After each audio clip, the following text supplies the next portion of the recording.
Boa tarde, pessoal. Bem-vindos a mais um Rascunhos Econômicos. Eu sou o Léo. Nesse canal nós tratamos a economia como ciência, divulgação científica de economia. Eu sou economista.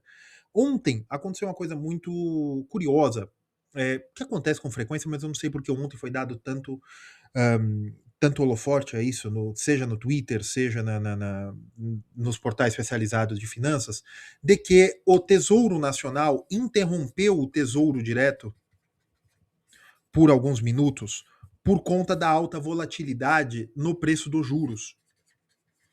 O IPCA um dos títulos da dívida pública, que é o IPCA+, né, um dos tipos de indexação do título da dívida pública, que é o IPCA+, está pagando prêmios muito altos, e estava indo de IPCA 7 para 7 até chegar em 8, aí o Tesouro Nacional interrompeu o que nós podemos chamar de pregão, e então nós podemos chamar também de circuit break, né? Houve um circuit break no pregão dos títulos da dívida pública. É correto falar isso? Dá para entender.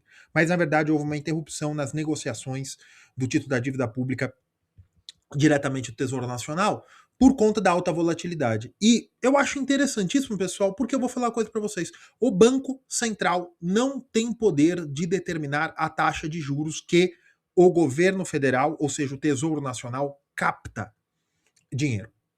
É uma coisa que eu venho falando faz um ano e tanto, que faz 1 ano e 2 meses, 1 ano e meio, não 1 ano e meio não, 1 ano e 2 meses que eu tenho esse canal aqui no YouTube. Eu já arrumei muita confusão falando isso, que vocês não sabem a diferença de política monetária para política fiscal.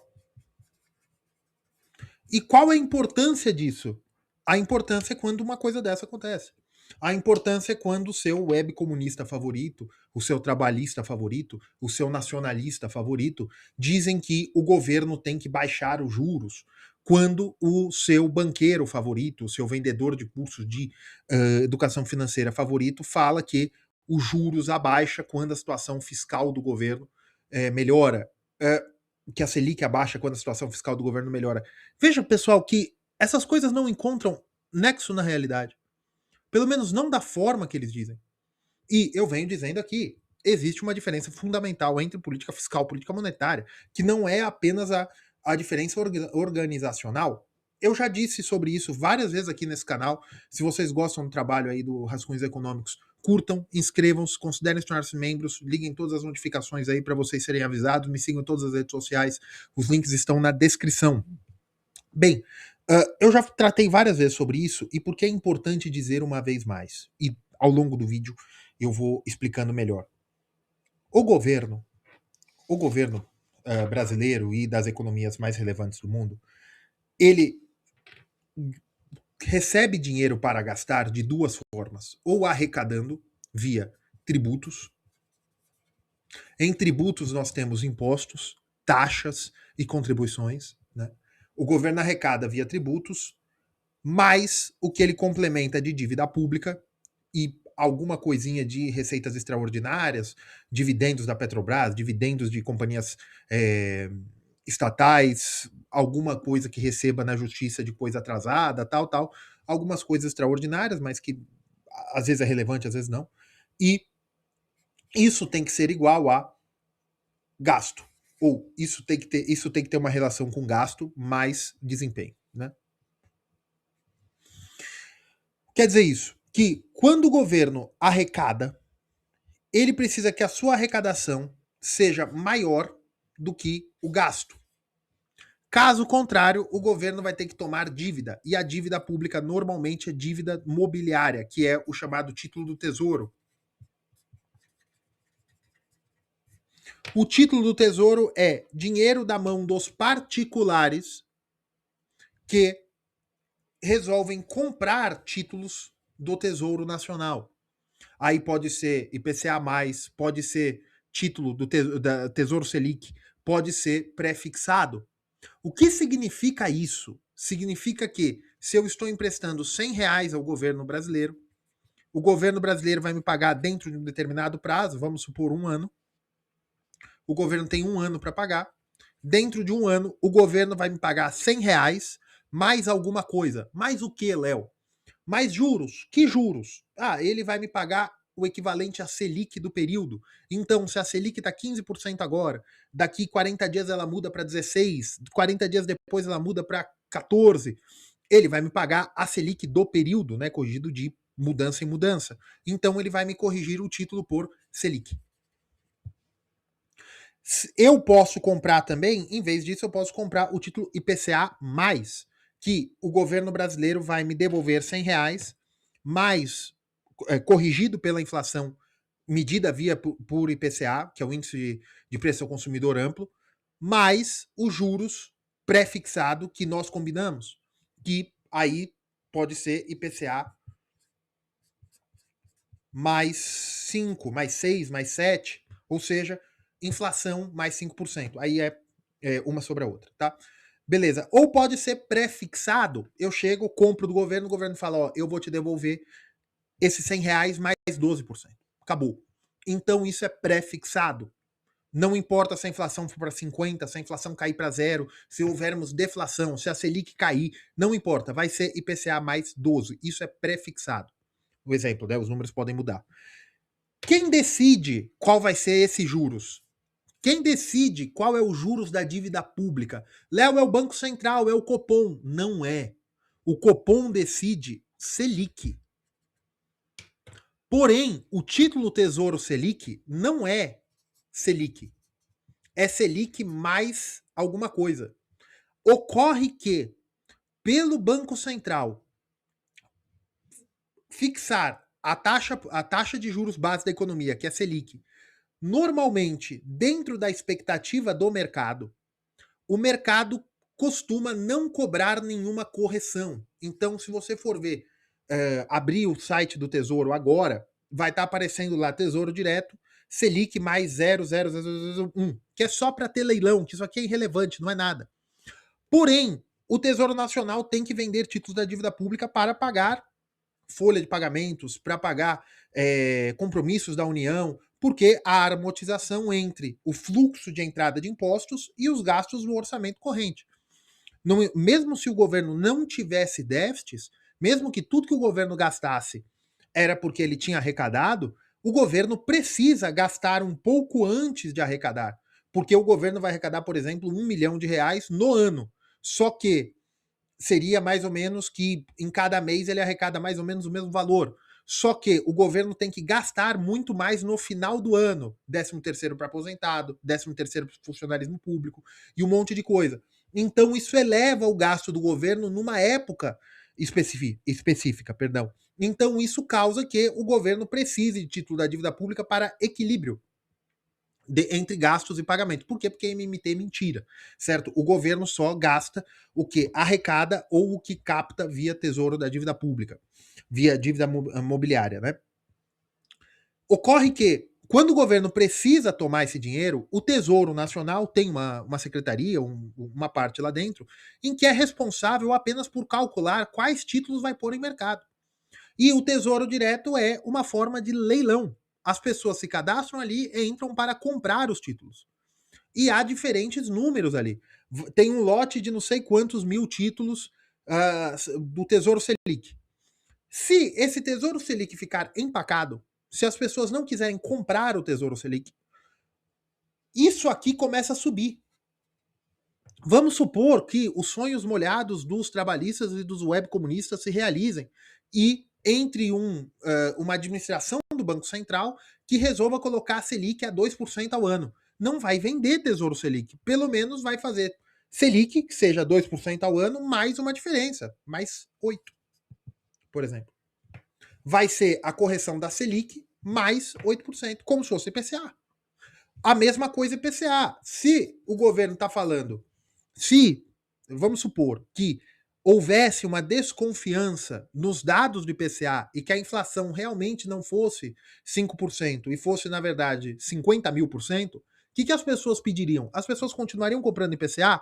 Provavelmente não. Provavelmente elas iriam para um pré-fixado que também é para o leilão. Mas o que as pessoas fariam? As pessoas pediriam maior diferença. IPCA mais 50 mil. IPCA mais 20 mil. Então, o mercado aumenta o custo de venda da dívida pública. Por quê? Porque a venda se dá em leilão. Não é o Tesouro Nacional que determina quanto que é a dívida pública, quanto que é os juros, quanto que é o carregamento. Quem determina os juros de carregamento da dívida pública é o agregado dos compradores. Isso é importantíssimo para entender que o Banco Central tem capacidade de política monetária. E a política monetária é muito mais frágil que a política fiscal. Se o Banco Central não conseguir acertar a Selic para que isso aqui seja o mínimo possível dentro do leilão, o Banco Central perde capacidade de forçar os juros base bancário, no interbancário, no CDI. Então, quem determina os juros que o governo vai pagar na dívida pública são os compradores, não é o governo. O governo não tem essa força. Tanto não tem que os pré-fixados, que é o melhor para a saúde do governo, seria o governo saber que ele vai emitir 12%. Um título, por exemplo. Para que 12% ao ano, prazo de 5 anos. Porque não importa o que aconteça com a Selic. Não importa o que aconteça com a inflação. Eu vou emitir pré-fixado, como é no mundo inteiro. E aí você teria depois curva longa de juros, no mercado secundário de dívida, marcação a mercado mais relevante, não só para especulação, porque o próprio mercado negociaria o custo dos juros longo no mercado secundário de títulos da dívida pública pré-fixada. Porém, no Brasil, não. No Brasil, o Tesouro não consegue vender esses pré-fixados no número que deveria. Hoje, metade de todos os títulos da dívida pública estão indexados a Selic, um pouquinho menos da metade em PCA e um resíduo em pré-fixado. O Tesouro Nacional não tem capacidade de determinar quanto é os juros que ele vai pagar de dívida. Por quê? Porque você não determina. Quando você vai pedir dinheiro emprestado no banco, você não consegue falar quanto que você quer pagar. Por quê? Quem dá o preço dos juros é quem está vendendo os juros. Quem dá o preço é o vendedor. Vendedor do quê? A pessoa que compra o título da dívida pública não é cliente do governo. O governo é cliente dele. O governo que é freguês. O governo que está pedindo dinheiro. Entendem? Então, essa notícia de que ontem houve interrupção do pregão, né, se nós podemos chamar assim, das negociações do Tesouro Direto, não tem nada demais, tá, gente? Isso acontece, principalmente por estresse internacional ou por alguma declaração infeliz interna. Isso acontece, isso é normal, porque é mercado de leilão de juros. Isso ocorre, isso acontece. Essa interrupção é o equivalente, né, analogamente, ao circuit break. É justamente para que uma corrida de entrada especulativa não force o governo a emitir juros, por exemplo, Selic mais 3, ou por exemplo, IPCA mais 12, que seria uma loucura. Então ele dá uma parada, ele senta, vamos tomar um café, vamos tomar um chá, vamos tomar uma água, depois abre de novo. Quando abrir novamente, normalmente os mercados estão mais calmos. Caso contrário, fecha de novo. É para isso que serve, é isso que funciona, isso é normal, não tem nenhum problema, tá tudo funcionando normalmente.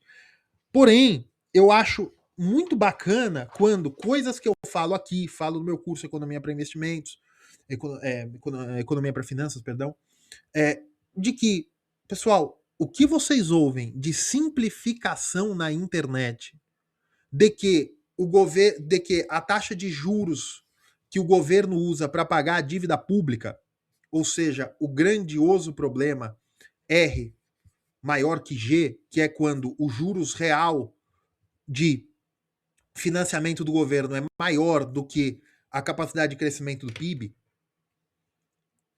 quando vocês ouvem isso de que é só o governo ter uma melhor disciplina fiscal que os juros vai baixar, isso não é tão verdade. Porque política fiscal é diferente de política monetária. Porque os juros do governo tem risco, tem volume, tem um monte de coisa e tem também expectativa racional.